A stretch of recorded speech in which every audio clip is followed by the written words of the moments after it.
So I had an idea to make a fan art of something that I truly enjoy and something that is very action-packed and fluid in motion, and I wanted to jump right into it. But this idea actually started out earlier in the day. I want to create a fan art of one of my favorite anime / manga series, Hunter x Hunter, and the character of choice this time is going to be Killua. For this fan art, I actually have a rough idea of what I want to do. I want to have Killua. This is going to be Killua here. I want to have Killua flipping over someone and have him actually tying him up with the weapon of choice, which would be his yo-yos. One of the things that I don't think they utilize enough is Killua's actual yo-yo. I thought that was such a unique and interesting item to use as a weapon that they only used it for a couple chapters / episodes. Was kind of like, all right, it came and it gone. It wasn't anything to pay attention to, but I want to make that one of the more main focal points of this scene, and let's try to actually create it, because I think that would be pretty fucking dope.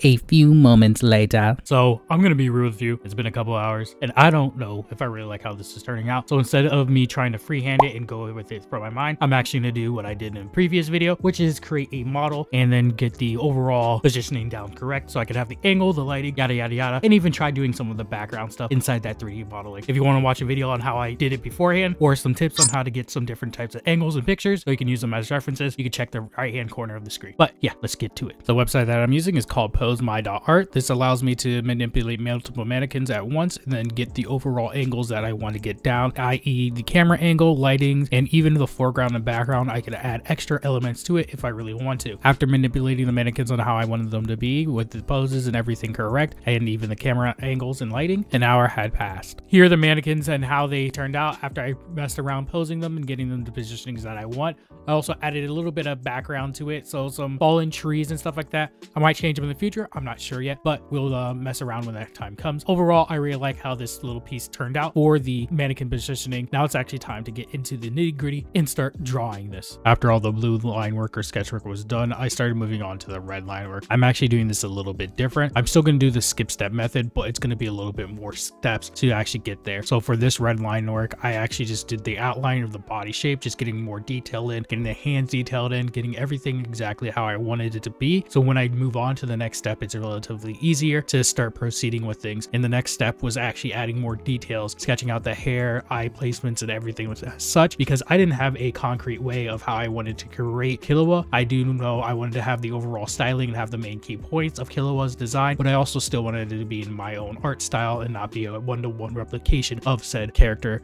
in the Hunter x Hunter universe. But after I got all that said and done, I was feeling really giddy about how things are turning out, and I started working out on the villain, or drawing the villain, the Amari brother, and then started adding detail to that. But that's when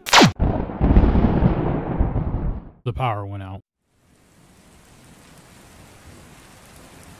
A storm rolled around and knocked out the power. This caused me to lose a couple hours of footage, but in that time frame I was able to do the line art of both the characters, Killua and of the Amari brother.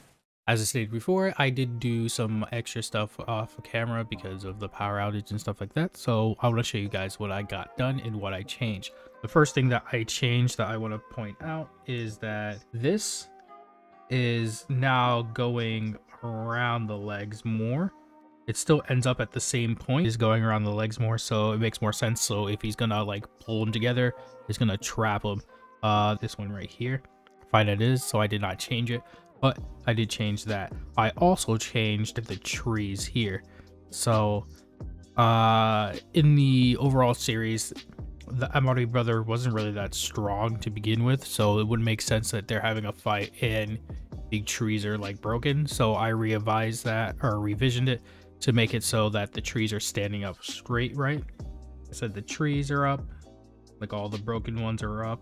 And then when you add Amari brother, you see the lineage of yo-yo is going around them. That's the change that I did, and that's about it. There is one more thing that I did, but I don't know if I'm gonna keep it. I made the thicker outline of Killua. I don't think I'm gonna keep it, but I just wanted to mention that is one of the changes that I wound up doing. But with all that aside, it is now time to start coloring. At the moment, I'm coloring in the skin, and if you want a detailed step-by-step tutorial on how to color skin, I have made a video upon that, which will be linked in the top top right corner and also down in the description below. But I digress. There's other coloring tutorials that will be coming in the future, but as of right now, that is the only one. I don't know where the time lapse cut off, but I want to do an intermission drop-in little thing to talk about what I got done. So as you can see, I did all the hair, the clothing and stuff like that for both the characters for Killua and the Anami brother. So that's all done. I did a lot of soft shading, which we'll do hard shading later, and then blend it till soft shading also, but to fit the overall piece and the overall color scheme. It's going to be the background, so it's more of a overall concise little piece. But I do also want to say I highlighted the outline of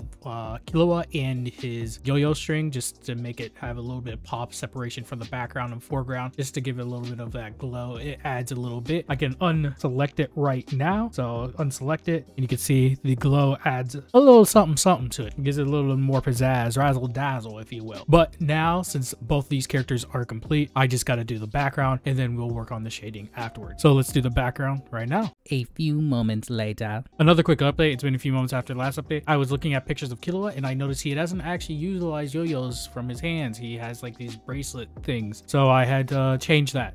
And then I changed the bracelet things from his hands to over here on both arms. So the wire now wraps around like that. It still gets the overall feel for it, and I still like how it looks, but I never noticed that. Like, I've never noticed that. I always thought it came from his hands for whatever reason, because that's how you normally use a fucking yo-yo. But whatever.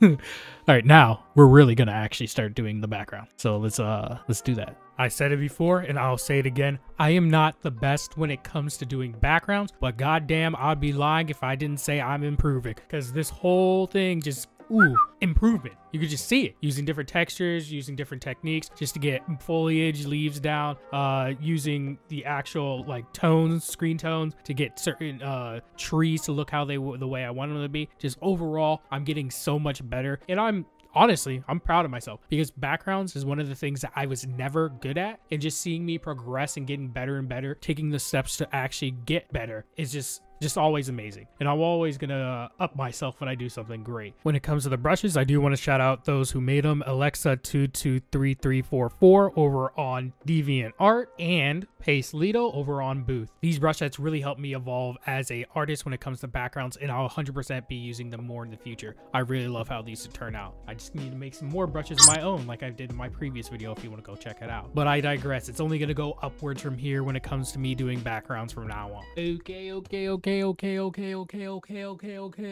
Okay. I am really liking how this is actually turning out. Again, like I said in multiple videos before, backgrounds are not my forte, but with these new brushes that I actually downloaded, it's been pretty helpful, especially for like the foliage and stuff like that.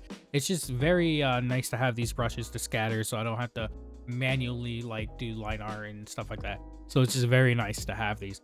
But I digress. Now it is time to actually start moving on to adding the shadows. Since we finished the background and everything, it's time to make it all encompass it and start adding shadows into this piece, so it looks very magnifique. And maybe even like some light ray shine some from here and there. But yeah, it's time to start doing, oh my God.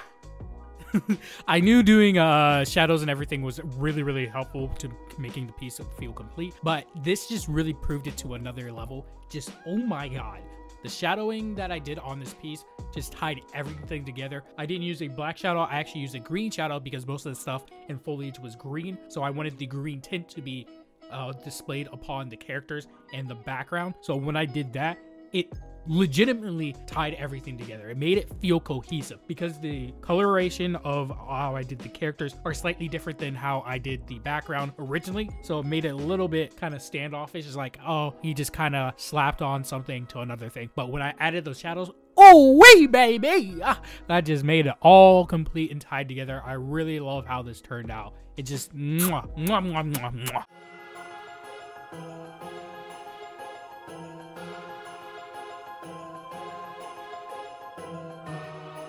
I really love how this piece turned out. Just the accumulation of everything that I've learned just being put into this piece, using new techniques that I just started using in this piece to make it better than other pieces in the past. And I'm just ever gonna keep on growing and taking different things and adding it to my arsenal just to keep getting better and better and better. Again, I really love how this piece turned out. And it's also really cool that I drew something of a character, a fan art that I truly actually like. So yeah, I really love how this piece turned out, and hopefully you guys did too. Don't forget to like, comment, subscribe. Thank you guys for watching, and I will see you later. Peace. Bye-bye.